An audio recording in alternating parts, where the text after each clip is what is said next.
ओम शांति। तो सायंकालीन सत्र में आप सभी का हार्दिक स्वागत है। और इस सत्र में हमारे बीच में पधारे हैं हमारे आदरणीय राजयोगी राजू भाई जी। एक हाथ हिलाकर हम आपका स्वागत करते हैं, सत्कार करते हैं, अभिनंदन करते हैं। राजू भाई जी बाल्यकाल से ही इस ईश्वरीय मार्ग पर चलते हैं। 15 वर्ष की कोमल आयु में आप पहली बार माउंट आबू में पधारे 71 में, और तब से ही समर्पित होने की इच्छा मन में जागी। तो अगले ही वर्ष 1972 में 16 वर्ष की उम्र में घर से परमिशन लेकर आए और बाबा के घर में समर्पित हो गए। और आरंभ में तो इस बेहद घर में सेवाएं भी अलग अलग डिपार्टमेंट्स की करनी होती हैं, वो सब आपने की।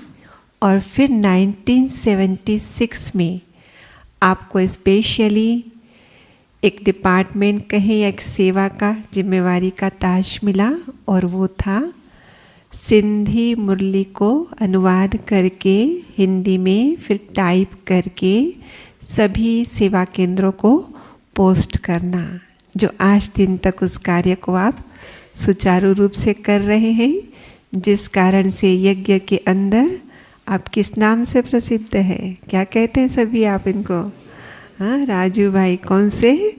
मुरली वाले राजू भाई। और सभी जानते बाबा क्या कहते हैं?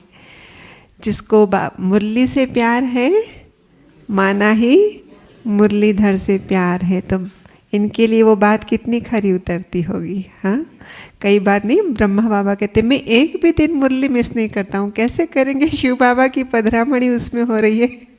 राजू भाई क्या कहेंगे? हाँ, सदा ही मुरलीधर के जो ज्ञान के अमूल्य रतन है उनके साथ खेलते रहते। तो बाबा कितना समझते होंगे कि मेरा कितना लाडला बच्चा है ना? तो बहुत प्यार से वो सेवा करते हैं। इसके साथ साथ पत्र पुष्प आदि भी आप तैयार करते हैं, और समय समय पर जो अलग अलग दिन आते हैं, जैसे मम्मा का दिन, दीदी मनमोहिनी का दिन, दादी जी का दिन, तो उसके लिए भी उनकी विशेषताएं भी निकाल कर सेंटरों पर भेजते हैं। जैसे मम्मा के दिनों में हमने हर दिन उनकी एक विशेषता सुनी, जून मास में, फिर जुलाई मास में दीदी मनमोहिनी की विशेषता सुनी, और अभी दादी प्रकाश मणि जी की हर दिन एक विशेषता सुन रहे हैं। न सिर्फ विशेषताएं, फिर अलग से शिक्षाएं भी। हाँ, तो बहुत सारे पॉइंट्स जो दादियों ने, वरिष्ठों ने हमें सिखाए, उनका भी संकलन करते हैं। और साथ साथ बाबा की मुरली के अंदर भी जो बाबा अलग अलग वर्गों को संबोधित करते हैं, जैसे बाबा कई बार कुमारियों को संबोधित करते हैं, कुमारों को करते हैं, युगलों को करते हैं। इस प्रकार से उनको भी अलग अलग तैयार करके, उनका संकलन करके छोटी छोटी पुस्तिकाएँ तैयार करते हैं, ताकि जिससे संबंधित वो महावाक्य वो उस पर स्पेशल अटेंशन देकर अपने जीवन में उसको उतारे। तो हिंदी टाइपिंग, फोटोकॉपी डिपार्टमेंट, विशेष स्टेशनरी आदि आप सब संभालते हैं। बाबा ने आपको विशेष अव्यक्त रूप में दिव्य बुद्धि का वरदान दिया हुआ है, जिसके बल से आप इस बाबा के दिव्य मुरलियाँ जो है उन खजानों को अच्छी से खंगालते हैं, और उसके आधार से ही सब तक वो ज्ञान का खजाना जिसको अपना अनुभव बनाया है और योग की गहराई में जो उतरे हैं, जो अनुभूति की है, वो सब तक पहुंचाने के लिए हाँ आप ट्रैवल भी करते हैं। अभी भी ये भट्ठी शुरू होने से पहले शायद कल ही पहुँचे हैं, कहीं जाकर आए, भट्ठी करा के आए। तो ऐसे हमारे आदरणीय भाई जी, जिनसे आज हम सुनेंगे, जो आज की मुरली में भी था, मैं पन का त्याग हम कैसे करें। तो हम सुनते हैं आदरणीय भ्राता जी से। भ्राता जी हमें क्लास भी कराएंगे और 7 बजे तक योग भी कराएंगे। ओम शांति। बाबा के इस तपस्वी भूमि पर चरित्र भूमि, कर्म भूमि, तपस्या भूमि, विशेष मधुबन, पांडव भवन,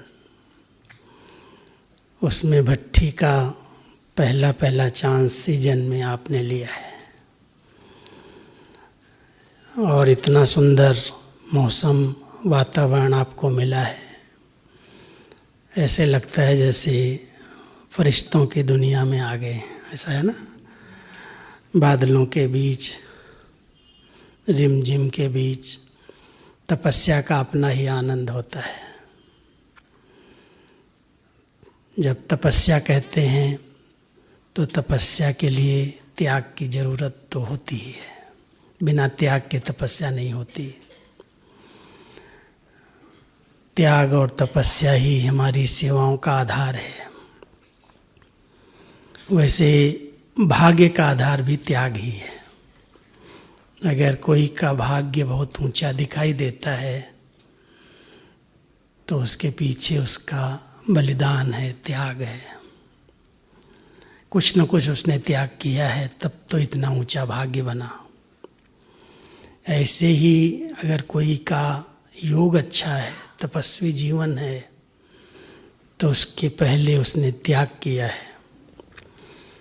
लेकिन दुनिया वाले हमारे त्याग को जब सुनते हैं तो थोड़ा डर जाते हैं, समझते हैं शायद ब्रह्मा कुमार ब्रह्मा कुमारी बने तो हम कई प्रकार की सोशल से टूट जाएंगे। एक्टिविटी जो सोशल एक्टिविटी होती हैं, शादी ब्याह में जाना, वहाँ पिकनिक करना, खाना पीना, रंगीन ड्रेस पहनना, फैशन करना, और फिर खास तो हमारे जीवन की जो मूल धारणा है पवित्रता की, उस पवित्रता को अपनाना, घर गृहस्थ में रहते हुए निर्विकारी जीवन जीना, लोगों को लगता है ये तो इनका बहुत बड़ा त्याग है। और सवेरे सवेरे जब सोने का समय, अच्छी नींद आती है, उस समय उठ करके योग करना, तो लोगों को थोड़ा सा त्याग दिखाई देता है। लेकिन बाबा अपने बच्चों को कहते हैं, बच्चे आपके जीवन से त्याग न दिखाई दे, भाग्य दिखाई दे। ये जो बातें हमने त्याग की हैं उससे हमारा कितना ऊंचा श्रेष्ठ भाग्य बना है, वो आपके जीवन से दिखाई देना चाहिए।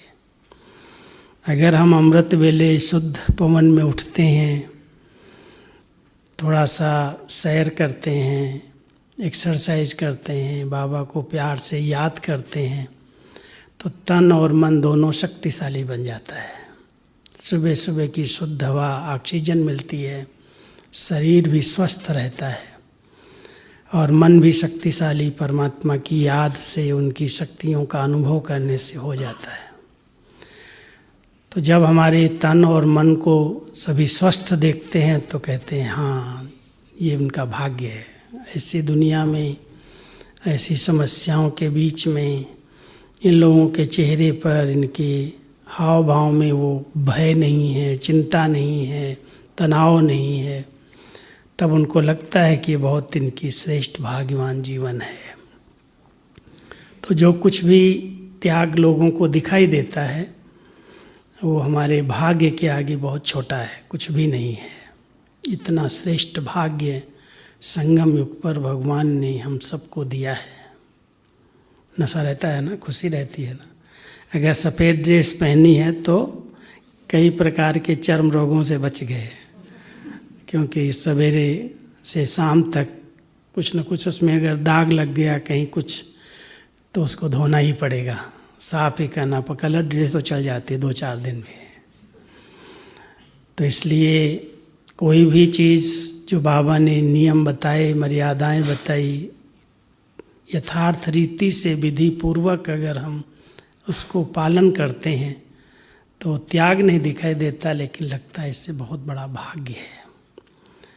ऐसे ही जब हमारी तपस्वी जीवन है तो त्याग है देह अभिमान का, वस्तुओं का, साधनों का, सुविधाओं का त्याग नहीं है, वो इच्छाओं का त्याग है। सब साधन सुविधाएं हैं लेकिन इच्छाओं के पीछे भागते नहीं हैं। यहाँ पर त्याग है देह अभिमान का, जो सबसे बड़ा त्याग है। तपस्या है आत्म अभिमानी बनने की, त्याग है देह अभिमान का, जिसमें एक एक कर्मेंद्रिय, जब हम देह अभिमान कहते हैं तो देह अभिमान के अंदर सभी कर्मेंद्रियां देह के अंदर आ जाती हैं। एक एक कर्मेंद्रिय शीतल बन जाए, कोई भी उत्तेजनाएं उसके अंदर न रहे, अभिमान का अंश न रहे। जहाँ पर भी मैं आता है वो मैं परिवर्तन हो जाए। तो बाबा ने हम सबको इस विश्वविद्यालय के अंदर ऐसे एग्जाम्पल दिए हैं जिनको अगर हम देखते हैं, कैसे इस यज्ञ की इतनी सेवाएं करते हुए, इतना विस्तार करते हुए, कभी भी उनके बोल में, हाव भाव में मैंपन नहीं आया। इतनी त्याग वृत्ति से मैं कुछ नहीं करती, मैं कुछ नहीं करता। अभी दादी जी का मास चल रहा है, इसलिए दादी जी से ही शुरू करते हैं। आज भी सुना दादी जी की विशेषता के अंदर इतनी निमित्त भाव से करावनहार करा रहा है। मैं क्या करती हूँ, मैं तो निमित्त हूँ, कराने वाला बाबा है। कभी भी बोल चाल में भी मैं शब्द का प्रयोग नहीं किया। जब पत्र भी लिखवाती थी तो दादी का ये विचार, इससे कोई थर्ड पर्सन बोल रहा है, दादी का ये विचार है, मेरा ये विचार है, मैं ये कह रही हूँ। उन्होंने इस मैं शब्द को ही कभी प्रयोग नहीं किया। इतना निमित्त भाव से निरहंकारी बन करके रही, जिसके आधार से हम देख रहे हैं सारे संगठन को उन्होंने एक बना दिया। नहीं तो इतने सब बाबा के अव्यक्त होने के बाद लोगों ने समझा था ये संस्था भी टूट जाएगी, क्योंकि बाबा चला गया, इनका हेड चला गया। उनको क्या पता, बाबा तो कहीं गया ही नहीं है, वो तो बैक में है। लेकिन जो बाबा ने निमित्त आत्माओं को आगे रखा, उनके अंदर इतनी नम्रता, इतनी निर्माणता, सब कुछ सहन करके, सबको सम्मान दे करके, सबको अपने से आगे बढ़ा करके, कभी मैं बड़ी हूँ, मैं हेड हूँ, मैं संस्था की मुखिया हूँ। लास्ट में दादी जानकी क्या कहती थी, मैं हेड नहीं हूँ, मैं दादी नहीं हूँ। दादी तो दादी थी। इतनी नम्रता इनके अंदर, दादियों के अंदर रही। कभी भी अपने पद का, पोजीशन का दिखावा नहीं किया। दुरुपयोग तो बहुत बड़ी बात है, दुरुपयोग तो होता ही नहीं। दिखावा भी नहीं था कि मैं बड़ी हूँ। इतनी नम्रता के साथ जब हम लोग शुरू में आए सिखाने के लिए, हम जानते हैं संस्था की हेड हैं, मुखिया हैं, लेकिन जैसे हम कोई कार्य कर रहे हैं तो साथ में आके करने लगना, खड़े हो जाना। ये नहीं सोचते दादी करवा रही, साथ में खड़े होकर के। एक छोटी सी बात सुनाता हूँ। शुरू में मधुबन की यहाँ पर सभी जो चारपाई थी ना हमारी, वो सब निमाड़ वाली थी, सूती। अभी तो नैलान वगैरह की आ गई है। वो सूती निमाड़ वाली चारपाइयाँ थी। और इस बरसात में जब सीलन होती है तो उसमें खटमल हो जाते हैं बहुत सारे। तो जब बरसात पूरी होती थी तो दादी कहती थी सब चारपाइयाँ खोलो, सब निवाड़ निकालो, और उसको बहुत सोडा में, गर्म पानी में रात भर पका करके, उसकी बिल्कुल सफाई करके, उसको सुखा करके, फिर गोला बना करके फिर से चारपाई बुनो। तो मुझे वो दृश्य याद आता है। ये सेवा हमने शुरू में की दादी के साथ। दादी खुद ये जो शांति स्तंभ का आवास निवास विभाग का ऑफिस है, उसके आगे एक चारपाई मैं बुनने की कोशिश कर रहा था। मैं तो बिल्कुल नया था, छोटा था, मुझे तो पता भी नहीं था कैसे बुनना होता है। दादी आ गई, कहती चल खड़ा हो जा मेरे साथ, और पूरा टाइम पूरी चारपाई उन्होंने मेरे से बुनवाई। खुद एक तरफ खींचती थी, और जो लगाओ और जो लगाओ। और खींचो। तो आप समझ सकते हैं इतनी बड़ी हेड, इतनी बड़ी संस्था की मुखिया काम क्या कर रही थी? चारपाई बुन रही थी। जरा भी अहंकार नहीं, जरा भी मैंपन नहीं, मैं बड़ी हूँ, ये तो आज के लड़के हैं, इनके साथ मैं ये काम करूँ मिल करके, नहीं। सब काम में हम लोग यहाँ पर सिस्टम के अनुसार, मधुबन में जब भी कुछ अनाज आता था, गेहूँ आया तो उसकी धुलाई जरूर करनी है, ऐसे नहीं पीसेंगे। तो धुलाई करने के लिए शांति स्तंभ पर बोरियां ले जाते थे, वहाँ डालते थे धो करके। और अचानक अगर बादल आ गए रात को तो दादी तो खड़ी हो जाती थी आकर के, सीटी मारती थी जोर से, आ जाओ सभी पांडव, और खुद साथ में लग जाती थी, क्यों मजदूर तो थे नहीं। और रात में 12, 1, 2 बजे अगर गेहूँ उठाने हैं, समेटने हैं, तो सब के सब देखो सब लगे हुए हैं, काम कर रहे हैं। स्थूल सेवाएं, सब सेवाएं स्थूल ही थी। और इन लोगों को, दादियों को कभी ये भान ही नहीं आया कि मैं बड़ी हूँ, मैं बड़ी एज वाली हूँ, मैं हेड हूँ। मैंपन का अंश मात्र भी उनकी चलन में नहीं दिखाई दिया। सबको साथ लेकर के चलना है, जो कर्म मैं करूँगा मुझे देख सब करेंगे, ये प्रैक्टिकल उनके मैंपन का त्याग था। इसलिए कोई भी स्थूल छोटी मोटी सेवाएं जो यज्ञ में पहले पहले चली हैं, हुई हैं, वो सभी सेवाओं में दादी जी ने सबसे आगे रह करके पार्ट बजाया। दीदी थोड़ी आयु में बड़ी थी और दीदी कंट्रोलर थी। सब्जी वब्जी काटने में मदद करती थी, वो भी आके बैठ जाती थी। सब्जी काटनी है, अनाज साफ करना है तो आ जाती थी, बैठ जाती थी। लेकिन दादी थोड़ा मजबूत थी, शरीर से भी कुमारी थी और यंग थी। तो दादी ने हम लोगों के साथ हर प्रकार की सेवाएं की, छोटी बड़ी, सिखाने के लिए, खड़ी हो जाना, करना। तो उनकी नम्रता से, निर्माणता से यज्ञ का कोई भी कार्य कह करके कराया जाए, उसकी बजाय उन्होंने करके सिखाया, एक एक चीज़ आगे बढ़ाया, ऐसे करो, ऐसे करो, ऐसे करो। तो हमने शुरू से दादी जी को देखा, उनकी 4 विशेषताएं मैं आपके आगे रखता हूँ। सबसे पहली, शुरू से ही एक भान दिखाई देता, मैं निमित्त हूँ।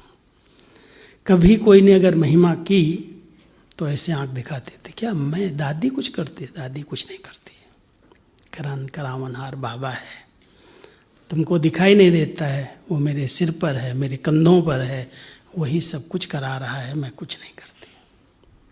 मुझे क्या पता है, क्या अनुभव है मुझे यज्ञ का, इतने सब भाई बहनों की पालना करना, इतना सब प्यार से मुरली सुनाना, इतनी सब सेवाएं कराना। ओम शांति भवन जब बनाया है, जो पुराने हैं जानते हैं, रोज़ शाम को 4 बजे, 3:30 बजे कहेगी चाय बनाओ, वहीं रखो, कोई चाय पीने इधर भंडारे में नहीं जाएगा, सब चलो चाल पर चलो, पत्थर तोड़ देंगे। और खुद हथौड़ा लेके खड़ी हो जाना, खुद तोड़ने शुरू कर देना साथ में। तो सब भाई दौड़ के लगे आते थे, सब कार्य में, पत्थर तोड़ना है, फिर उठाना है, मिट्टी साफ करनी है, चाल बनानी, मतलब जो कार्य था दादी खुद करके, आगे रह करके, हम सब से करा करके यज्ञ के कार्य को आगे बढ़ाया। ओम शांति भवन भी जो वाइब्रेशंस हैं अभी तक भी हैं, वो शांति के तो हैं, यूनिवर्सल पीस हाल तो है, लेकिन वहाँ आने वाला कोई भी व्यक्ति बहुत खुशी का, आनंद का, प्यार का अनुभव करता है। कोई कहे या न कहे, कोई अज्ञानी भी ऐसे आ जाता है तो उसको बड़े अच्छे वाइब्रेशन मिलते हैं। कारण इसमें सबकी एक एक की खून की बूंद लगी है, मेहनत की, पसीना, खून पसीना कहते हैं ना, इसलिए वहाँ के वाइब्रेशन ऐसे बन गए। तो दादियों ने बहुत यज्ञ को नम्रता के साथ, निमित्त भाव के साथ चलाया। इसलिए मैं निमित्त हूँ, करावनहार बाबा है, वो करा रहा है और उसको इस यज्ञ को संपन्न करना ही है, आगे ले जाना है। इस भाव से दादियाँ कभी अथॉरिटी बन करके उनको आर्डर नहीं किया किसी को, ये करोगे, कर सकते हो, ये शब्दों का प्रयोग नहीं, करना ही है, शब्दों में भी अंतर आ जाता है। कोई अथॉरिटी वाला कहे नहीं आपको ये करना है, और दादी कभी नहीं कहेगी आपको करना है, आप ये कर सकते हो, मदद करोगे, इसमें लगोगे। ऐसे सबको साथ लेकर के, सबको सम्मान दे करके, हर चीज़ में छोटी बड़ी जो भी कारोबार आई, दीदी तक तो 83 तक दीदी कंट्रोलर थी, इसलिए दादी थोड़ा सा कंट्रोलर के कारण दीदी को कहती दीदी आप ये सबको हैंडल करो, जो भी डायरेक्शन देना है, जो भी कार्य कराने हैं, दीदी आगे आती थी। दादी थोड़ा बाहर की सेवा में अधिक रहती थी। लेकिन जब दीदी अव्यक्त हो गई तो दादी के ऊपर पूरी जवाबदारी आ गई हर प्रकार की, क्योंकि जानकी दादी को सहमुखी प्रशासिका बनाया, लेकिन बाबा ने कहा नहीं बच्ची, इसको यहाँ नहीं रखना है, ये विदेश में ही रहेंगे। आपके साथ चंद्रमणि दादी रहे, मनोहर दादी रहे, शांतामणि दादी रहे, ये सहयोगी हैं, लेकिन जानकी दादी को विदेश में ही रहना है। तो जानकी दादी वहाँ से रह करके सहयोग देती थी, भट्टियाँ होती थी तो वहाँ से आ जाती थी भट्टी कराने, लेकिन अधिक समय विदेश में रहते। तो दादी जब अकेले हो गई एकदम, मतलब दीदी के जाने के बाद सारी जवाबदारियाँ दादी के ऊपर आ गई। और उसके बाद उनकी प्लानिंग कैसे, एक के बाद ओम शांति भवन के बाद फिर हॉस्पिटल बनने लगा, हॉस्पिटल के बाद फिर ज्ञान सरोवर का निर्माण हुआ, ज्ञान सरोवर के बाद फिर शांति वन का निर्माण हुआ, फिर मनमोहिनी वन बना, उनके ही अध्यक्षता में, उनकी ही प्रेरणा से एक के बाद एक डेवलपमेंट होती गई। तो दादी की ये बहुत बड़ी विशेषता थी, करण करावनहार बाबा है, उसका ये कार्य है, मैं तो निमित्त हूँ। इसलिए अहंकार का जरा भी कहीं अंश भी दिखाई नहीं देता था। नम्र चित्त निर्माण चित्त बन गई। नम्रता एक हमारे लिए सुरक्षा कवच भी है। कई प्रकार के लोग हैं जिनके संस्कार बड़े कड़े होते हैं, इतनी जल्दी उनका अभिमान टूटता नहीं है। कोई पढ़े लिखे हैं, कोई पैसा देते हैं, कोई सहयोग देते हैं। आजकल मैं कई जगह पर जाता हूँ, देखता हूँ, कोई अगर मकान बनवा देता है, सेंटर को सहयोग देता है, तो उसके बाद बहनों को अपने अंडर रखता है, उनको कहेगा ये करना ही है, ये होना ही चाहिए, आर्डर चलाता है, क्योंकि मैंने ये सब सहयोग दिया है। वहाँ सूक्ष्म में भले कहेगा नहीं, बोलेगा नहीं, किसी के आगे बताएगा नहीं, लेकिन सूक्ष्म में अभिमान दिखाई देता है कि ये लोग यज्ञ के लिए, बाबा के लिए भले करते हैं, सब कुछ किया है कईयों ने, लेकिन देखने में आता है कि इनका अपना वो रहता है कि मैंने किया है तो मेरे अनुसार सब कुछ होना चाहिए, ये मैंपन चलता है। और उसके कारण बहुत सारी डिस्टर्बेंस होती हैं, बहुत सारे विघ्न आते हैं, जहाँ पर कोई एक व्यक्ति को निमित्त बना दिया जाए। इसलिए बाबा ने एक पद्धति बनाई, एक नियम बनाए यज्ञ के अंदर, हर एक का थोड़ा थोड़ा भी सहयोग लगना चाहिए। कोई भी कार्य है, कोई भी बड़े से बड़ा प्रोजेक्ट आप लेते हो हाथ में, तो उसमें हर एक का सहयोग होना चाहिए। कोई तन से करे, कोई मन से करे, कोई धन से करे। अगर एक ही व्यक्ति का पूरा सहयोग आ रहा है तो वो एक व्यक्ति कहीं भी अपना मैंपन यूज करेगा और आपको अपने अंडर चलाने की कोशिश करेगा। इसलिए दादी जी ने कभी भी खुद भी मैंपन यूज नहीं किया और किसी एक व्यक्ति के लिए कि यही करेगा, नहीं, सब करेंगे। सबका सहयोग, सबका साथ ये कार्य को संपन्न करेगा। तो हर एक को ये कहती है, सेंटर्स को भी यही डायरेक्शन था कि अगर कोई भी भवन बनाना है, कोई भी कार्य करना है, तो एक व्यक्ति पर आधारित नहीं रहना। वो आज तो सहयोग देगा, कल अधिकार रखेगा। इसलिए बहुत नम्रता का अवतार बन करके दादी रही और यही ट्रेनिंग दी कि जो भी कार्य करो सबके सहयोग से करो। कोई ये नहीं कहे मैंने ही किया है, ये वो मैंपन बहुत नुकसान करता है। इस मैंपन का त्याग हो जाए, जरा भी ना आए कि मैं कर रहा हूँ। मुझे कभी कभी जब ये बायोडेटा ये वो बताते हैं, ये राजू भाई ने किया, ये किया, मैं कहता हूँ भाई मैंने न सीखा है, न मेरे को कोई ऐसी डिग्री मिली है, न मैंने पढ़ाई की है। बाबा के घर में 10 साल 10वीं पढ़ कर के यहाँ पर समर्पित हो गया और सारे विश्व को पढ़ाने की सेवा मुझे बाबा ने दे दी, तो मैं क्या करूँगा? मैं कहाँ से सीख के आया हूँ? अगर कोई कहे इन्होंने किया है, ये मुरली सेठ इन्होंने ये भेजी है, तो शायद वो भाषण ही आपको नहीं आएगी और लगेगा कि नहीं ये बाबा के महावाक्य नहीं है, इसके बीच में कोई ने राजू भाई ने मिक्स कर दिया है। कभी भी नहीं आया कि मैं ये सेवा कर रहा हूँ, कराने वाला बाबा करा रहा है। एक बहुत सुंदर अनुभव मैं आपको बताता हूँ। कोई भी कार्य करने जब बैठता हूँ, है तो बहुत जवाबदारी की सेवाएं, इतने बड़े विश्व को सबको ठीक तरह से समय पर मुरली मिल जाए। वही महावाक्य जो हम यहाँ सुन रहे हैं वो एक विश्व के कोने में बैठा हुआ, एक छोटे गांव में बैठा हुआ भी सुने, उसी दिन सुने, तो थोड़ी जवाबदारी है। लेकिन ये जवाबदारी भारी करने वाली नहीं, बहुत हल्का बनाने वाली है। सिर्फ ये स्मृति रहती है कि मैं कहीं अलबेला न रहूं, कहीं भूल न जाऊं, बाबा मेरे कुछ समय पर यूज कर ले। और उसके लिए बहुत सरल नेचर से, एकदम इजी भाव से बाबा को यही कहता हूँ कि बाबा आप बैकबोन हो हमारे, और बैकबोन के बिना ये शरीर कुछ नहीं कर सकता। अगर बैक खराब हो जाए किसी की, बैक में डिस्टरबेंस हो जाए तो शरीर क्या करेगा? तो आप बैकबोन हैं, और बैकबोन बन करके जो आपको कराना है, मैं आपका सिर्फ राइट इंस्ट्रूमेंट बन करके रहूं। आप मुझे यूज करो जैसे करना है। और मैंने देखा है कि बाबा अपने आप सब कुछ करने वाला, कराने वाला, इतने बड़े यज्ञ को चलाने वाला है।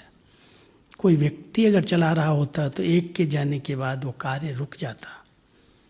आप अनुभव कर सकते हो, बाबा के अव्यक्त होने के बाद दीदी और दादी ने कैसे सेवाओं को दिन दूनी रात चौगुनी बढ़ाया। कहीं भी रुकावट नहीं है कि बाबा चले गए तो कार्य रुक गया। भले बाबा गए नहीं, वो तो अव्यक्त रूप में बच्चों के साथ हैं, लेकिन लोगों को तो लगता है कि बहनों ने संस्था को आगे बढ़ाया। और बहनें इतनी निर्माण चित्त, मैं कुछ नहीं कर रही हूँ, बाबा करा रहा है, वो बैठा पीछे। बाबा के साथ फिर दादियों ने जिस प्रकार से नम्रता से, निरहंकारी बन करके, सबका सहन करके, सुन करके, संगठन जहाँ होते हैं वहाँ तो बातें तो होती हैं, कुछ न कुछ लोग अपनी बुद्धि चलाते हैं, अपनी बातें कहते हैं, ऐसे नहीं ऐसे, ऐसे नहीं ऐसे। उनकी सबकी बात को सम्मान देना, और वही सम्मान दे सकता है जो अंदर से बहुत निर्माण चित्त है। निर्माणता ही सम्मानता दिला सकती है, सबको सम्मान दिला सकती है। तो हमने देखा कि दादी जी ने इतना सबको सम्मान दे करके आगे बढ़ाया, अपने से भी आगे रख करके चले। तो मैं बता रहा था कि जब बैठता हूँ तो ऐसे सोचता हूँ कि बाबा आप तो करावनहार हैं, और आपके बच्चे हैं, मेरे को तो कोई संबंध नहीं है। हमारे भाई बहनें हैं ठीक है, लेकिन 10 लाख से भी अधिक परिवार, 140 देशों में आपके बच्चे, उनको क्या आपको भेजना है, क्या वरदान देना है, क्या बोलना है, आप ही लिखवाओ, मैं क्या करूँगा। पहले थी दादी जी साकार में जब थी, तो दादी जी को बहुत प्लानिंग आती थी। रोज़ कहती थी आज मुझे बाबा ये कहता है, आज मुझे बाबा ये कहता है, तुम ये लिख के भेजो, तुम ये लिख के भेजो।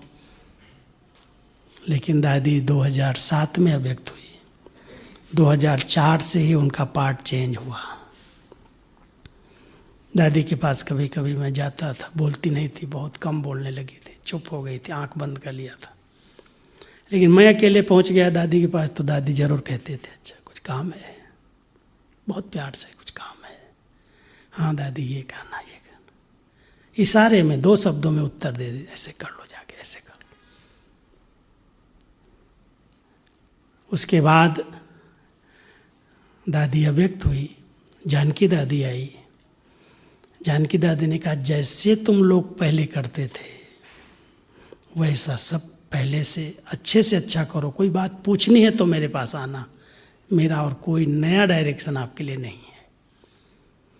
इतनी नम्रता के साथ कि मैं कोई मुखिया नहीं हूँ, मुखिया तो हमारी दादी थी, वही मुख्य प्रशासिका थी, वही बड़ी थी। आपको उन्होंने ट्रेंड किया है, उनके सिखाए अनुसार आप कर रहे हो, ऐसे ही करते चलो। तो आप समझ सकते हैं कि विश्वविद्यालय की मुख्य हेड, संस्था की हेड, इतनी बड़ी ब्राह्मण परिवार की सिरमौर, वो आत्माएं कितनी नम्रचित बन करके रही, जरा भी मैंपन का अंश नहीं रखा। और कोई भी सेवा करो तो उस सेवा को स्वीकार कर लेना, सम्मान दे देना, करेक्शन नहीं, कट नहीं करना, ये संगठन को लेकर के चलने की बहुत अच्छी नेचर थी। कि मान लो आज में कोई कार्य, कोई चीज़ लिख करके ले गए और दादी को बोला, दादी ये लिखा है मैंने, बहुत अच्छा लिखा है, बहुत अच्छा लिखा है, उसको सम्मान दिया। और अगर कुछ करेक्शन करनी भी हो तो बाद में कि मेरे विचार से इस स्थान पर ये चीज़ लिख दो तो अच्छा है। ये है बहुत रिस्पेक्ट की भावना। हम लोग कोई भी पत्र लिखते तो उनके नाम से ही हैं, तो लिखेंगे तो जरूर कहेंगे दादी आप पढ़ तो लो। अब पढ़ने के लिए अगर मान लो दादी जानकी कहीं भी दुनिया के कोने में है और मैंने मेल भेज दिया, तो 15 मिनट के बाद मेल पहुंचते ही पहला काम उनका वो था, तुरंत पढ़ेंगी, पढ़ करके आवाज़ में भेजेंगी कि तुमने ये लिखा है, बहुत सुंदर, बहुत अच्छा लिखा है। इसके बाद मेरा विचार इस चल रहा था कि ये भी अगर ऐड कर दो तो बहुत अच्छा है। इस तरह से उनकी निर्माणता, नम्रता, ये नहीं ये तुमने क्यों लिख दिया, ये मेरे नाम से नहीं लिखना चाहिए। तो हम देखते रहे कि दादी जी हैं, दादी जानकी जी हैं, गुलजार दादी को देखा ही है सभी ने, लेकिन ये आत्माएं कितनी एकदम निरहंकारी, नम्रचित बन करके रही, वाणी कितनी निर्मल रही। तो 4 विशेषताएं मैं बता रहा था, एक निमित्त भाव, एक नम्रचित, एक निर्मल वाणी, और एक सदा ये स्थिति निर्वाण में जाना है, वाणी से परे जाना है। कभी दादी के सामने, जानकी दादी कम सुनती थी ना, जोर से कोई बोलता था तो ऐसे देखती थी, क्यों जोर से बोलता है, वाणी में क्यों आता है, अभी निर्वाण में जाने का समय है। तो ये 4 बातें प्रैक्टिकल जीवन में इन आत्माओं ने धारण कर ली, और उसके कारण सबको सम्मान दे करके आगे बढ़ाते हुए यज्ञ को कहाँ से कहाँ पहुँचा दिया। हम सभी भी इन्हीं के कदमों पर कदम रख रहे हैं। ब्रह्मा बाबा तो साकार में हैं ही हम सबके आगे एग्जाम्पल हैं। बाबा कहता सी फादर, फॉलो फादर। लेकिन जिन्होंने उनके फुट स्टेप पर स्टेप रखे हैं, हम सभी भी उसको फॉलो करते चले, इतने निरहंकारी बन करके। जरा भी कहीं सूक्ष्म में भी मैंने किया है, मैं करता हूँ, पता चलना चाहिए लोगों का। कई लोग तो केवल अपना दिखावा करने के लिए सेवा करते हैं, लोगों को पता चलना चाहिए, करेंगे कुछ नहीं, लेकिन कहें ये किया है मैंने, ये किया है मैंने, ये किया है। और बाबा ने इस यज्ञ को जो चलाया है, किसी का भी न नाम है न उसका। दीदी की एक बात सुना देता हूँ। शुरू में जब दीदी ने मेरे को कहा कि तुम जो भी क्लासेज होती हैं दादियों की, संगठन होते हैं, वर्कशॉप होती हैं, तुम बैठो इनके बीच में और सबका लिख करके ले आओ, लिखो सबका, फिर सब सेंटर्स पर भेजना। तो मैं सब दादियों के बीच में कोने में जाके बैठ जाता था, और जो उनकी वर्कशॉप चलती थी, क्योंकि रिकॉर्डिंग तो उस समय था नहीं, तो जो भी उनकी वर्कशॉप या क्लासेज होती थी, तो मान लो आज मनोहर दादी ने ये सुनाया, निर्मल संता दादी ने ये सुनाया, बड़ी दादी ने, प्रकाशमणि दादी ने ऐसे सुनाया, जानकी दादी ने ऐसे सुनाया। जो सुनाया वो मैंने अलग अलग लिखा और उसके ऊपर नाम लिख दिया कि भाई जानकी दादी ने ये सुनाया है, प्रकाशमणि दादी ने ये सुनाया है। तो दीदी मुझे कहती थी इधर आओ, ये जो सुनाया है ये किसका सुनाया है, अपना सुनाया है क्या? सबने बाबा का सुनाया है। एक नामी, केवल एक का नाम होना चाहिए कि भगवानोवाच्य है। हाँ, दादियों ने आपस में अपनी अनुभव, अपने विचार रखे, ये हेडिंग दो, बाकी किसी एक व्यक्ति का नाम नहीं लिखो। किसी भी क्लास के ऊपर, किसी भी पॉइंट्स के ऊपर दीदी ने एक का नाम नहीं लिखने दिया। इतना एक नाम है, केवल एक बाबा का नाम होना चाहिए। अगर कोई आत्मा के विचार बड़े अच्छे हैं, आजकल तो सबका नाम रोशन हो गया, यूट्यूब में सबका नाम आ गया, भाई राजू भाई ये क्लास कराया, सूरज भाई ये कराया, फलाने ने ये कराया, सबको पता चल गया। लेकिन वो समय था जो दीदी कहती थी, देखो कोई भी अच्छी अच्छी पॉइंट सुनाता है, कोई अच्छा चिंतन है, अच्छे अनुभव हैं, तो ऐसा न हो उस अच्छाई के पीछे कोई आत्मा फंस जाए, उस पर प्रभावित हो जाए, बाबा को भूल जाएगी, उस आत्मा को ही ध्यान करने लगेगी, ये भाई बड़ा अच्छा है, ये बहन बड़ी अच्छी है, इसका चिंतन बहुत अच्छा है। तो आपने बाबा से जोड़ा या आत्माओं से जोड़ दिया? जोड़ना किससे है? तो इतना अटेंशन एक एक बात का, मैं कहता हूँ वो दिन क्या थे, अभी क्या हो गया। अभी हर आत्मा की नाम हो गया, हर आत्मा की महिमा हो गई। लेकिन दीदी के समय कोई क्या एक का भी ये नहीं था कि किसी का क्लास किसी के नाम से लिख के जाना चाहिए। एक बल, एक भरोसा, एक नामी का अवतार।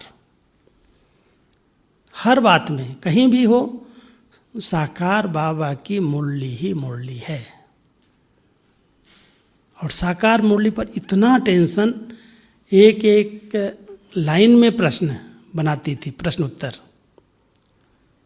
कहती देखो कितनी गहराई है इसके अंदर, चारों सब्जेक्ट बाबा ने पढ़ाए हैं। लोग अव्यक्त मुरली के पीछे लग गए हैं, वो तो बाबा का पाठ चल रहा है। लेकिन जो कुछ पढ़ाना था वो बाबा ने सब कुछ साकार में पढ़ाया है। कोई ऐसी बात नहीं है जो अब साकार ने न बताई हो और अव्यक्त ने उसको अलग से बता दिया हो। वो तो आत्मा को संपूर्ण बनाने के लिए, सर्व दिव्य गुणों से संपन्न बनाने के लिए अव्यक्त महावाक्य हैं। लेकिन पूरे ज्ञान के इसेंस को बाबा साकार में सुना करके गए हैं।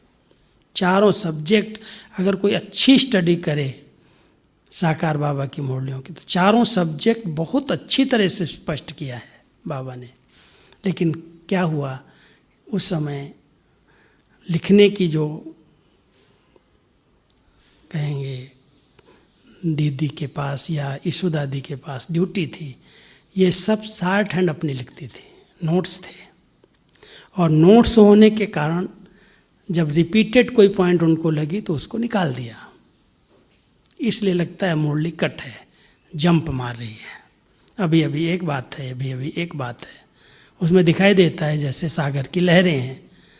लेकिन बाबा ने तो कंटिन्यू मुरली चलाई है। अब उसको मैंने कहा एक बार मैं टाइप करता हूँ, कैसेट लेकर के मैंने टाइप किया तो एक मुरली ही करीब 14 पेज की बनी, 35 मिनट की मुरली। इतना फास्ट बोला है बाबा ने। 34-35 मिनट की मुरली 12-14 पेज की बनाई मैंने। फिर जब मैंने उसको सेट किया, रिपीटेड पॉइंट हटा करके भी सेट किया, तो एक मुरली से 2 मुरली बन गई। भेजा एक बार, हमने कहा देखें तो शब्द, कोई भी जरा भी कोई टॉपिक को कट नहीं कर सकता है, टॉपिक वाइज चलाई थी। लेकिन हमारी दादियों के समय, उस समय कोई भी ऐसे साधन नहीं थे, कोई इतनी स्टडी भी नहीं थी। अभी तो कंप्यूटर है, एक शब्द भी अव्यक्त बाबा का मिस नहीं होता, वो जो बोलेंगे सब टाइप हो गया। हम भी जब लिखते थे तो अव्यक्त वाणी को तो हम पूरा लिख लेते थे, लेकिन उसके बाद पार्टियों में कहीं कोई लिखा, कोई छोड़ दिया, उससे मुरली बन गई। लेकिन उस समय केवल नोट्स लिए जाते थे, और नोट्स के कारण साकार मुरली को सबसे अच्छे नोट्स ईशु दादी ही लेती थी, चंद्रास दादा भी लेते थे। लेकिन बाबा को पसंद थे ईशु दादी के नोट्स, उसी से मुरली बनी है। इसलिए साकार मुरली में भले जंप है, लेकिन सब कुछ बाबा ने स्पष्ट किया है। शिव बाबा ने, ब्रह्मा बाबा के उसमें अनुभव हैं, और अनुभव के कारण लगता है कि सहज है, हो सकता है। अव्यक्त बाबा की मुरली तो कईयों को लगता है ये कैसे होगा, होगा, ये स्थिति बनेगी, फरिश्ता बनेंगे, संपन्न बनेंगे, लाइट माइट हाउस, ज्वालामुखी, बहुत सारी बातें आती हैं। अब उसके समझने के लिए, उस स्थिति तक पहुंचने के लिए थोड़ी कोई को मेहनत लगती है। इसलिए दीदी दादी को बहुत नज़दीक से देखा हमने, और उनके अंदर बाबा के प्रति इतना प्यार, सब कुछ बाबा का, बाबा के सिवाय और कोई व्यक्ति बीच में ना आ जाए, मैं ना आ जाऊं और कोई भी ना आ जाए, इतना टेंशन रखा। तो ये आत्माएं जिनके अंदर रग रग में बाबा भरा था, मैं का नाम निशान नहीं था, इतनी नम्र चित्त निरहंकारी बन करके रहे। तो हम सभी बच्चे भी फॉलो करें, कोई को ना आए, कितना भी आप करो, तन से करो, मन से करो, धन से करो, किसी भी प्रकार की सेवा करो, लेकिन मैं कर रहा हूँ, मैंने किया है, मेरा भी नाम हो, इसको मारना पड़ेगा। इतने नम्रचित बन जाए कि करण करावनहार बाबा ने कराया है, जो उसका था उसकी सेवा में हमने लगा दिया, सफल कर लिया, मेरा क्या है। जब इतनी भावना में बाबा बस जाएगा तो मैंपन समाप्त हो जाएगा और नम्रता का अवतार बन जाएंगे। इसलिए बाबा कहता है कई बच्चों को और सब बातों का त्याग करना सहज है, लेकिन बुद्धि के अभिमान का त्याग सबसे बड़ा त्याग है। मेरी बुद्धि समझदार है, मेरी बुद्धि प्लानिंग वाली है, मेरी बुद्धि में बहुत अच्छे अच्छे प्लान चलते हैं, सबको समझना चाहिए, मानना चाहिए। होता है थोड़ा अपनी पढ़ाई का, अपने अनुभव का, अपने बड़ेपन का थोड़ा अहंकार, अभिमान, वो समाप्त हो जाएगा तो संगठन एक हो जाएगा। सब एक दूसरे से बात समीप आएंगे, मिलेंगे, जुलेंगे, बात करेंगे और सबको एक दूसरे को आगे बढ़ाने में सहयोग मिलेगा। इसलिए वर्तमान समय हम सब इस बात को अंडरलाइन करें कि सारा कारोबार जो भी यज्ञ का चल रहा है, अभी तो डायरेक्ट ऊपर से चल रहा है, डायरेक्ट बाबा अपना पार्ट पहले तो अव्यक्त रूप में इतनी पालना दी है, लेकिन अभी ऐसे अनुभव होता है इस लॉकडाउन के अंदर कितने स्टूडेंट बने होंगे, जहाँ जाओ वहाँ पर कोई ना कोई 10, 12, 15 तो मिल ही जाते हैं कि हमने तो ऑनलाइन कोर्स किया है, हमने ऑनलाइन मुरली सुनना शुरू किया है। न मधुबन में आए हैं, न सेंटर की बहनों को देखा है, सिर्फ ऑनलाइन कोर्स करके स्टूडेंट बन गए। एक दिन मैं अमेरिका में क्लास करा था, यहाँ से सैन फ्रांसिस्को में, तो बहन कहती है भाई जी आप कुछ इनको बाबा के बारे में, मुरली के बारे में बताओ। 90 भाई बहनें लॉकडाउन से निकले हैं अमेरिका में, सब टेंशन, चारों तरफ से तनाव और सब फ्री, कोई वर्क में बाहर जा ही नहीं सकते, घरों में बैठे हैं, देखते हैं ये कोर्स है, तनाव मुक्ति का कोर्स है, ये राजयोग का कोर्स है, ये कोर्स है, देख करके ऑनलाइन जुड़ जाते हैं। और जब जुड़ जाते हैं, देखते हैं तो बाबा के बच्चे बन जाते हैं। तो सेवा का रूप रंग बदला है, लेकिन सेवाएं कम नहीं हुई हैं। जैसे बाबा करा रहा था उससे भी फास्ट स्पीड में सब कार्य हो रहे हैं, हुए हैं। लेकिन देखने में ऐसे आता है, अगर कोई अनुभव करके देखे तो बाबा ऊपर से सारी कारोबार जैसे हैंडल कर रहा है। हर बच्चे को कोई ना कोई टचिंग आती है, ऐसे करें, ऐसे करें, ऐसे करें। इसलिए वर्तमान समय के अनुसार एक बहुत जरूरी बात जो हम सबके ध्यान पर रहनी चाहिए, हमारी बुद्धि कहीं भी इंगेज ना हो। बहुत स्वच्छ बुद्धि, मैंपन वाली बुद्धि मैली बुद्धि है। बुद्धिमानों की बुद्धि बाबा है, जो कराना होगा अपने बच्चों को टच करेगा और करा लेगा। लेकिन इस बुद्धि में कभी भी ये ऐसे है, वो ऐसे है, ईर्ष्या, द्वेष, नफरत, परचिंतन, परदर्शन, अगर ये इसके अंदर भरा है, चल रहा है, तो मैली बुद्धि है। और मैली बुद्धि को बाबा अगर कुछ टच भी करना चाहे तो उसको कैच नहीं कर सकता, हो तो इंगेज है। इसलिए हम सब बाबा के बच्चों को वर्तमान समय के अनुसार क्या करना चाहिए, अपनी बुद्धि को बहुत निर्मल रखो, स्वच्छ रखो। बाबा जो आपको कराना है आप कराओ, मैं आपका राइट इंस्ट्रूमेंट बन करके रहूं, बस। इस बुद्धि में जरा भी कोई भी प्रकार का द्वंद्व नहीं है, कोई उत्तेजनाएं नहीं है, कोई मैंपन नहीं है। बहुत नम्र चित्त होकर के बैठ जाओ ऐसे, बाबा का आह्वान करो, बाबा आओ, और आप ही यहाँ से सबको दृष्टि दो, आपको जो बुलवाना है बोलो, मैं आपका बच्चा बिल्कुल शांति से बैठा हूँ। बाबा आपको यूज करेगा। और ये अनुभव हम लोगों को बहुत इस समय हो रहे हैं, बहुत नए नए प्रकार के टॉपिक दे देते, इस पर क्लास करो, इस पर क्लास करो, ऐसे करो, ऐसे करो। सोचने लगो तो 3-4 क्लास अगर कराने हो दिन में। कल मैं परसों आया हूँ सिकंदराबाद हैदराबाद से, कल मेरे ऑनलाइन 3 क्लास, और 1 घंटे के बाद 1 घंटे के बाद 1, और नई नई टॉपिक। ठीक है, बाबा कराएगा। ऑनलाइन कराने में तो बहुत मेहनत होती है। आप लोग सामने बैठे तो कोई ऐसे ऐसे भी कर रहे हैं, उनको पता ही नहीं चलता है क्या बोल रहा हूँ, ठीक है सुन रहे हैं या नहीं सुन रहे हैं मालूम ही नहीं।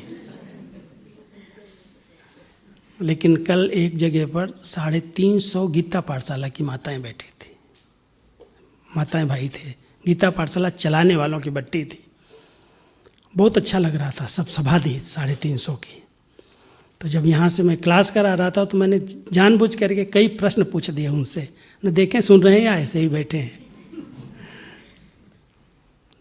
अच्छा लगता है, ये भी सेवा का साधन है। रूप बदल गया, लेकिन हमने कहा देखो इससे खर्चे बच गए, भाग दौड़ बच गई, समय बच गया। वहाँ से फूल ऐसे पकड़ाते हैं, आपको हम गुलदस्ता दे रहे हैं। ठीक है, आपका गुलदस्ता हमने स्वीकार कर लिया। फूल की टोकरी, फल की टोकरी दिखाते हैं ऐसे, ना आ गया फल हमारे पास, तो भी अच्छा लगता है। लेकिन ये बाबा की सेवाओं का बदलता हुआ रूप है, और ये सब प्रत्यक्षता के निमित्त बनेगा। ये साइंस शायद ये बाबा की सेवाओं को प्रत्यक्ष करने के निमित्त बन जाएगी। क्योंकि जितना इंटरनेट, जितना मैं समझता हूँ ब्रह्मा कुमारी जी ने यूज किया होगा, उतना दुनिया में कोई ने नहीं यूज किया होगा। सब जगह देखो यूट्यूब पर मुरली चल रही है, इधर ऑन करो तो ये मुरली आ रही है, या वही एक बाबा की मुरली सब जगह छोटी छोटी बहनें सुना रही हैं, और यूट्यूब पर आ रही है सबकी। हमने कमाल कर दिया बाबा। कोई खोल के देखेगा कहेगा अरे तो सारा ब्रह्मा कुमारी को ज्ञान भरा हुआ है। तो ये सब साधन बाबा की सेवा के निमित्त बनेंगे। ये सब बाबा की प्लानिंग है, भिन्न भिन्न रीति से कर रहा है। ये कोरोना काल, ये काल आ गया, ऐसा आ गया, ऐसा आ गया, हम कहते परिवर्तन तो होना ही है। इसलिए डरो नहीं, निर्भय रहो, निश्चिंत रहो। बाबा जैसा चाहता है ऐसी अपनी स्थिति बना करके रहो बस। अंतिम समय के पेपर में पास होने के लिए केवल स्थिति ही काम आएगी। न धन काम आएगा, न संबंध काम आएंगे, न कोई सेवाएं काम आएंगी। जिसने अपनी अच्छी स्थिति बनाई है, हर बात में बिल्कुल अचल अडोल एक रस, और उसके लिए नथिंग न्यू, कोई नई बात हो ही नहीं रही है ड्रामा के अंदर। मैं प्रश्न क्यों करूं, ऐसा हुआ वैसा हुआ, इसने ऐसा किया उसने ऐसा किया। बाबा ने अपने बच्चों को बिल्कुल इन बातों से नेट संकल्प रहना सिखाया है। ये सब गॉड्स प्लान है। इतने निश्चय के साथ आप बिल्कुल निश्चिंत स्थिति में रहो, और बहुत स्वच्छ साफ दिल से बाबा कहो, और बाबा आपके साथ हाजिर हो जाए। उसका अनुभव करो कि बाबा मेरे साथ साथ है, मैं अकेला नहीं हूँ, साथ साथ चल रहा है, करा रहा है। कराने वाला वो है, मुझे आता ही कहाँ है, वो करा देता है अपने आप। मुझे क्या आता था। और इतना सरल भाषा में ऐसे लगता है सचमुच बाबा का साथ अनुभव होता है। बैठा है भ्रकुटी के बीच में, कितना जगह चाहिए उसको। कहता है बच्चे त्रिमूर्ति बन करके रहो। मैं त्रिमूर्ति हूँ तो तुम बच्चे भी त्रिमूर्ति हो। माताएं त्रिमूर्ति हो, कैसे हो? कैसे हो? यहाँ बाबा बैठा है, इधर शिव बाबा, इधर ब्रह्मा बाबा। त्रिमूर्ति बन जाओ। बाप दादा तो कंबाइंड है, लेकिन थोड़ा अलग करके बीच में बैठ जाओ बच्चा बन करके। इतना सुंदर अनुभव होता है जैसे बाप दादा दोनों इतनी बड़ी अथॉरिटी, दोनों समान हैं। बहुत प्यार से बाबा कहा और बाप दादा का अनुभव करने लगे। एक पवित्रता का, सर्वशक्तियों का भंडार है, सागर है। एक बाप है, एक माँ है, उसके बीच में मैं बच्चा हूँ। अगर इस तरह से बहुत सुंदर अनुभव करके योग करो तो आपको परम धाम जाने की, सूक्ष्म तन जाने की मेहनत नहीं करनी पड़ेगी। बाबा अपने आप ऊपर से आकर के आपके भ्रकुटी पर बैठ जाएगा। अब इतनी सच्चाई, इतनी सफाई अंदर की, जरा भी किसी भी प्रकार का मैपन नहीं, इस मैपन का त्याग। तब इतनी सरल नेचर अगर बन जाएगी तो बाबा आपके पास आएगा, साथ का अनुभव कराएगा और जो कार्य कराना है अपने आप टच करके करा लेगा। तो बाबा कहता है मैं तो टच करता हूँ, लेकिन मेरे बच्चे कभी कभी कैच नहीं करते, इंगेज करके रखते हैं बुद्धि को। इसलिए सब अपनी बुद्धि को बड़ा निर्मल, बड़ा स्वच्छ, साफ ऐसे बना करके रखो। बाबा आपका ये संगम पर पाठ चल रहा है और आपके पाठ में मेरा यही योगदान है कि मैं आपका राइट बच्चा बन करके रहूं। जो आपको कराना है करा लो, स्थापना के कार्य में जहाँ ज़रूरत है मुझे यूज कर लो बस। तो ऐसे बहुत नम्रचित बन करके, मैंपन का त्याग करके बाबा के कार्य में सहयोगी बनना है। बहुत बड़ा स्थापना का कार्य है, छोटा कार्य नहीं है। लेकिन बाबा के साथ दादियाँ अभी सब पावरफुल पहुँच गए हैं और इस कार्य में अभी फास्ट गति आ रही है और मैं समझता हूँ बहुत जल्दी ये संपन्न हो जाएगा। क्या होगा संपन्नता में? 3 चीज़ें होंगी। टॉपिक है ना, चलो संपन्नता की ओर। 3 चीज़ें होंगी संपन्नता में। एक तरफ बाबा का नाम वाला होगा, जय जयकार होगी, यही है यही है यही है, सबकी नज़रों में आ जाएगा। और जब जय जयकार होगी, नाम वाला होगा, प्रत्यक्षता होगी, तो कई आत्माओं को पश्चाताप भी होगा। जिन्होंने अलबेलेपन में, भगवान आया है, संदेश मिला है, परिचय मिला है, लेकिन अलबेली रही, पुरुषार्थ नहीं किया, किसी कारण से डिस्टर्ब रहे हैं, डिस्टर्ब किया है, विघ्न रूप बने हैं, वो पश्चाताप करेंगे। लेकिन बाबा कहता है मैं रहम दिल हूँ, दयालु हूँ, कृपालु हूँ, मैं बच्चों का पश्चाताप भी नहीं देख सकता, इसलिए परिवर्तन हो जाएगा, विनाश हो जाएगा। ये तीनों साथ साथ चलेंगे। जब संपन्न आत्मा बनेगी तो एक तरफ जय जयकार होने लगेगी, एक एक से बाबा का दर्शन होने लगेगा, साक्षात्कार की लीला शुरू हो जाएगी। आप किसी को भी ऐसे दृष्टि देंगे, उसको स्वर्ग का अनुभव होने लगेगा, उसको श्री कृष्णपुरी के दर्शन होने लगेंगे, वो अपने आप को भूल जाएगा, प्रत्यक्षता होने लगेगी। और दूसरी तरफ फिर जिन्होंने अलबेलापन में, विकारों में अधीन रहे हैं, नहीं समझ पाए श्रीमत में, मनमत मिक्स की, वो पश्चाताप तो जरूर करेंगे। लेकिन पश्चाताप की सीन ज़्यादा नहीं चलेगी, परिवर्तन। तो ये तीनों चीज़ें संपन्नता की निशानियाँ होंगी। प्रत्यक्षता माना जय जयकार, दूसरी तरफ हाहाकार और तीसरी तरफ परिवर्तन। तो भी वो समय दिखाई दे रहा, बहुत समीप है। हम सब अपने आप को बाबा जैसा बनाना चाहता है ऐसा बन करके दिखाएं।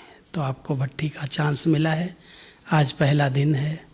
आप सभी 3 दिन में खूब अच्छी तपस्या करके, सब बातों से न्यारे बन करके, मैं आत्मा जो हूँ, जैसी हूँ, स्वरूप में स्थित होकर के बाबा को उसी रूप में देखना, अनुभव करना और त्रिमूर्ति बन करके चलना। ठीक है, चलते फिरते अनुभव करना कि बाप दादा मेरे साथ हैं, वो मेरे भ्रकुटी आसन के समीप हैं और मैं बच्चा उनके बीच में बैठा हूँ। इससे बहुत अच्छे अच्छे अनुभव बाबा आपको कराएगा। चलो समय हुआ है, हम आधा घंटा इसी अनुभव में बैठे हैं।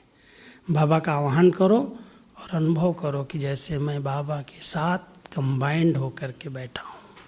उनकी दिव्य शक्तियाँ, जो पवित्रता की शक्ति है, शांति की शक्ति है, आनंद की शक्ति है, अब दोनों आत्माएं समान हैं, दोनों की शक्तियाँ मुझ आत्मा को चार्ज कर रही हैं।